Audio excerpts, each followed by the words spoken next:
If in the beginning there was nothing, and when God created the earth and the skies, and it's essentially what the Bible is trying to say. They're just doing it in a way, and they interesting, the Bible got it right. In a world full of myths and old prophecies, one ancient manuscript stands out. This over 2,000-year-old Bible was hidden away until recently. Now, after being uncovered and studied by modern experts, it's revealing jaw-dropping secrets that shake the usual beliefs. With special insights from scholars and discussions on the Joe Rogan experience, it's really what it is the history of the book. Now, in many ways, the first book was the Bible. This manuscript has uncovered shocking truths that go beyond the wildest expectations. What ancient truths lie within these forgotten pages? And how might these newfound insights reshape our view of history and the human race? Join us as we unravel the 2,000-year-old Bible that revealed terrifying knowledge about the human race. Lost Secrets of the Book of Enoch. In 1773, the ancient Book of Enoch was discovered in Abyssinia, now known as Ethiopia. This book, called the Ethiopic Book of Enoch, is a pseudepigraphical work. Pseudepigrapha refers to writings where the author pretends to be someone else, often to give the text more authority. In simpler terms, it's a forgery because the real author used someone else's name to make the work seem more credible. The Book of Enoch is attributed to Enoch, the great-grandfather of Noah, and is considered a part of the Apocrypha in the Ethiopian Orthodox Church. Joe Rogan, a famous media personality and host of the popular podcast, The Joe Rogan Experience, believes the Book of Enoch contains essential truths that have been suppressed by political agendas and power struggles among people. Rogan's interest in the book is part of a broader fascination with ancient texts and hidden knowledge.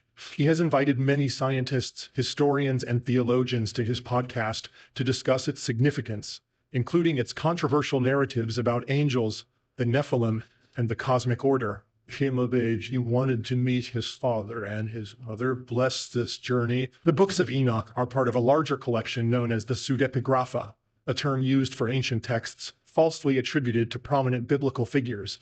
This intriguing collection includes writings such as The Life of Adam and Eve, The Treatise of Shem, and The Testament of the 12 Patriarchs. Each of these texts offers a unique perspective on biblical stories and figures, reflecting diverse interpretations and traditions. The Book of Enoch, in particular, is a fascinating piece of literature. It is one of the most significant works within this collection because it provides evidence that during the Second Temple period in Palestine, Judaism was not a monolithic tradition. Instead, there were various forms of Judaism, each with its own beliefs and practices. Additionally, early forms of Christian thought, known as apocalyptic Christianity, began to emerge during this time. The Book of Enoch is an ancient text that dates back long before the birth of Jesus.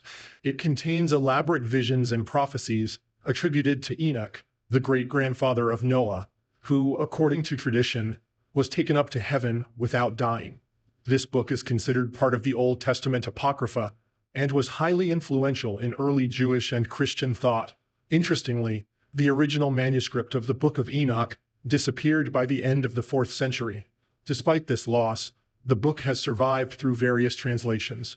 Fragments of it have been found in Greek, Latin, and Syriac. The most exciting discovery came with the Dead Sea Scrolls, where Aramaic fragments of the Book of Enoch were uncovered in the mid-20th century. The revelation of devil's origins. The Book of Enoch is traditionally said to have been written by Enoch, the son of Jared. However, this book was composed long after Enoch's time, so it doesn't perfectly match up with his life. This brings us to James Bruce, a man famously associated with discovering the devil.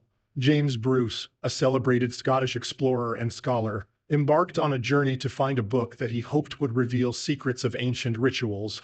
Instead, he returned with something even more extraordinary, an ancient Ethiopian manuscript that detailed the origins of the devil himself.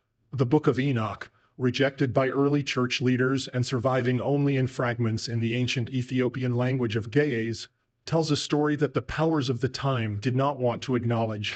This mysterious text, steeped in hidden Jewish teachings, suggests that the devil, who is often feared and despised, might have once been a friend and teacher to humanity. During a period when Britain was deeply engaged in long-term conflicts with Spain, Bruce traveled far and wide, immersing himself in the local cultures and artifacts he encountered. He even served as the British consul in Algiers for a while, dedicating several years to studying ancient relics and ruins. It seems that Bruce might have first discovered the importance of the missing Book of Enoch around this time. After completing his mission in Algiers, he decided to embark on a quest to find the Blue Nile, believed to be the original Nile mentioned in ancient texts. However, Bruce's journey wasn't solely driven by scientific curiosity. He also had a more mystical goal, tied to the traditions of Western Christianity and the legends surrounding its key adversary. As he traveled through historic cities like Alexandria, Thebes, and Cairo, Bruce eventually reached the ancient Ethiopian capital of Gondar in 1770. From there, he ventured into Abyssinia, not just to locate the Blue Nile, but also to uncover the elusive Book of Enoch. Its version of the Old Testament includes a controversial text known as the Book of Enoch. Bruce was a member of the Canongate Kilwinning Lodge, a Masonic group. His deep dive into the ancient Ethiopian language, Ge'ez, and his travels to a region known for its resistance to outsiders, raise questions about his true motives. Some Freemasons linked Enoch with the Egyptian deity Thoth, believing him to be the inventor of written language. We can find ancient texts that speak of people ascending to heaven and then coming back down. Bruce's pursuit of the Book of Enoch might have been fueled by his belief that this ancient text held secrets that Masons considered their rightful inheritance. Finding Enoch's writings would confirm their own beliefs and traditions. The Book of Enoch, a very, very interesting, very ancient document. Instead, Bruce faced an idea far more baffling than he expected.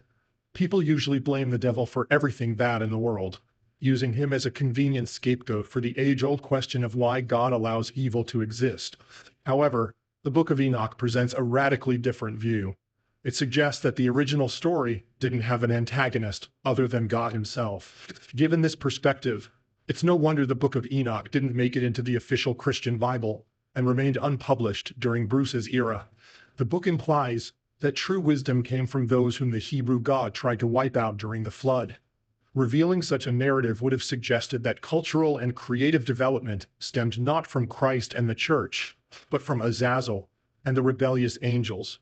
This idea was highly controversial and unacceptable in both religious and social circles at the time.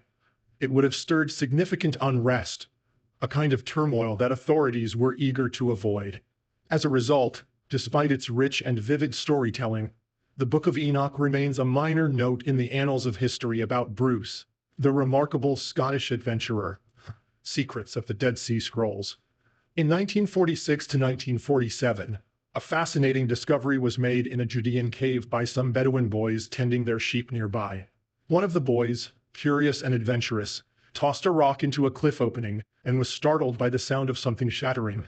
Intrigued, he and his friends ventured into the cave, where they stumbled upon several large clay jars, came back the next day, climbed into the cave, and what did they find? They found huge clay jars. To their amazement, 7 of these jars contained ancient leather and papyrus scrolls. This cave is situated near the old settlement of Qumran, which is on the northwest shore of the Dead Sea, in what is now known as the West Bank. The scrolls were eventually purchased by antiquity dealers and scholars who discovered that they were over 2,000 years old. Among the finds were numerous fragments of other scrolls as well. The Book of Enoch, one of the texts found, has stirred debate among scholars and religious authorities. The Book of Enoch is one of the first abduction accounts written down by a fellow human being. Some scholars have dismissed it, arguing that its revelations were not divinely inspired. Historically, the Book of Enoch was excluded from the Bible because it presented controversial ideas about the creation of the world.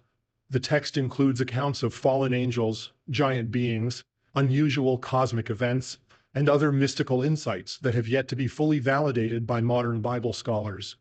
Interestingly, the stories within the Book of Enoch bear striking similarities to elements of Babylonian mythology, suggesting a rich variety of ancient beliefs and traditions. This book, traditionally attributed to Enoch, is widely recognized as a collection of works that generally avoid political themes. However, Joe Rogan challenges this view. He argues that while the book includes Babylonian myths, these same myths offer insights into many of the world's scientific mysteries. He questions why the book, which has also been praised by Christians, is dismissed as a fallacy. Enoch, the figure associated with the authorship of the book, frequently